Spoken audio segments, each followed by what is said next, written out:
હાલો friends, આજે આપણે બનાવીશું મેથી બટેકાનું શાક।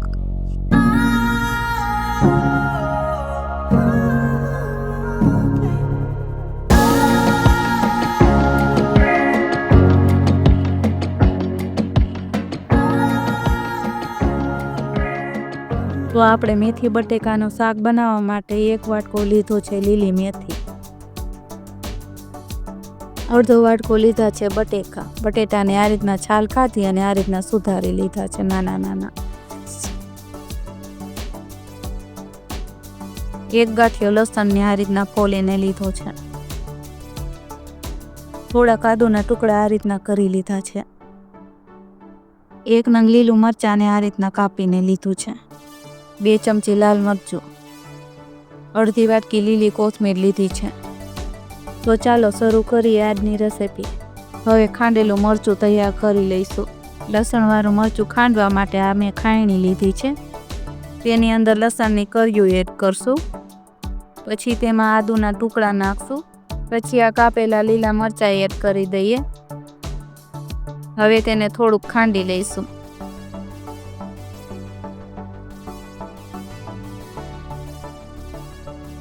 પછી તેમાં લાલ મરચું એડ કરીને ખાંડી લેશું। તમે તીખું જેવું ખાતા હોય એ પ્રમાણે મરચું એડ કરી શકો છો।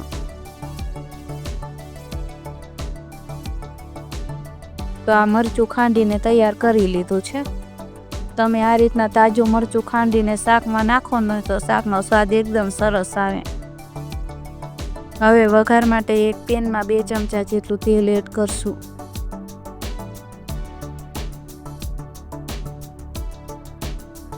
તેલ ગરમ થાય પછી તેમાં અડધી ચમચી રાઈ ફૂટી જાય પછી તેમાં અડધી ચમચી જીરું, પછી તેમાં અડધી ચમચી હિંગ, પછી તેમાં કાપેલા બટેટા એડ કરી દઈશું। બટેટાને આપણે થોડાક ચડવા દઈશું।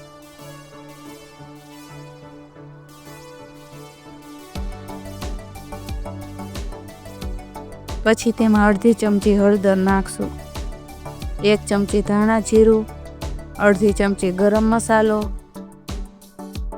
પછી તેમાં બટેટાના ભાગનું મીઠું ઉમેરી દઈએ। હવે તેને સારી રીતના મિક્સ કરીને થોડાક બટેકાને આપણે પાકવા દઈશું। બટેકાને આપણે ચડતા થોડીક વાર લાગે એટલે પહેલાં આપણે બટેકા વઘારીએ। આ બટેકાને આપણે તેલમાં જ ચડવા દેવાના છે।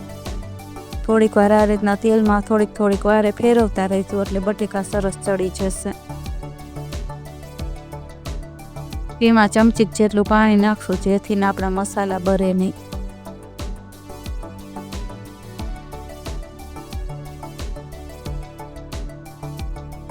તો આ રીતના આપણે બટેટાને અધકચરા ચડવા દેવાના છે, એકદમ ફૂલ નથી ચડવા દેવાના।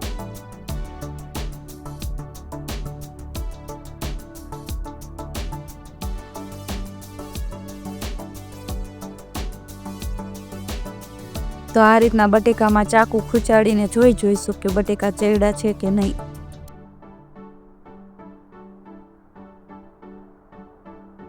હવે આ ખાંડેલી ચટણીને આપણે બટેકામાં એડ કરી દઈએ।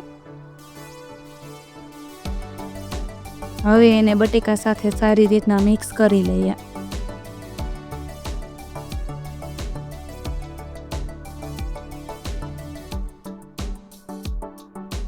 હવે આ બટેટા સાથે મસાલા સરસ રીતના મિક્સ થઈ ગયા છે। હવે તેમાં મેથીને એડ કરી દઈએ।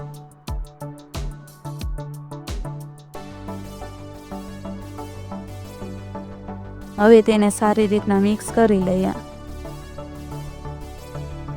આપણે મેથી નાખી ત્યારે આપણને એમ લાગે કે વધારે છે મેથી, પણ મેથી ચડશે એટલે ઓછી થઈ જશે।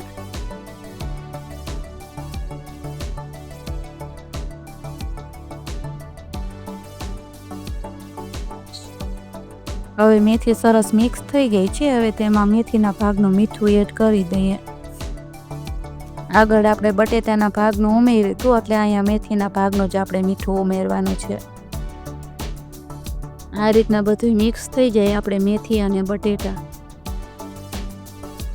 થોડીક વાર આ રીતના હલાવતા રહીશું ને મેથી અને બટેટાને એટલે મેથી સરસ રીતના ચડી જશે।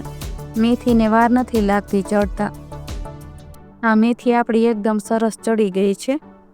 હવે તેમાં ઉપરથી લીલી કોથમીર નાખી દઈએ અને તેને સારી રીતના મિક્સ કરી લઈએ. આપણે આમાં મેથી નાખી ત્યારે આપણને એવું લાગતું હતું કે આમાં મેથી વધારે થઈ ગઈ છે.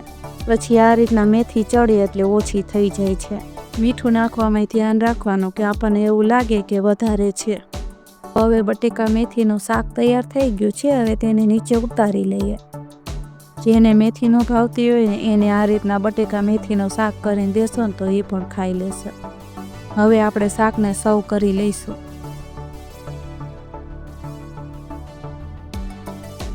આ રેસીપી કેવી લાગી કમેન્ટ કરીને તમે જરૂર જણાવજો. જો રેસીપી સારી લાગી હોય તો વિડીયોને લાઈક કરજો અને વધારેમાં વધારે શેર કરજો અને ચેનલને સબસ્ક્રાઈબ કરીને બેલ આઇકનનું બટન દબાવી દેજો. ફરી મળીએ એક નવા વિડીયો સાથે. Thank you for watching.